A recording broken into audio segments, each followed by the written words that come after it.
Well, with the warm weather comes the rain, I guess. We're done on the creek for a little while.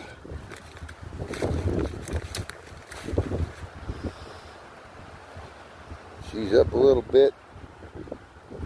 Going to be up for quite a while, actually, from the looks of it, because it's not crested yet after all the rain we got at about 4 o'clock this morning.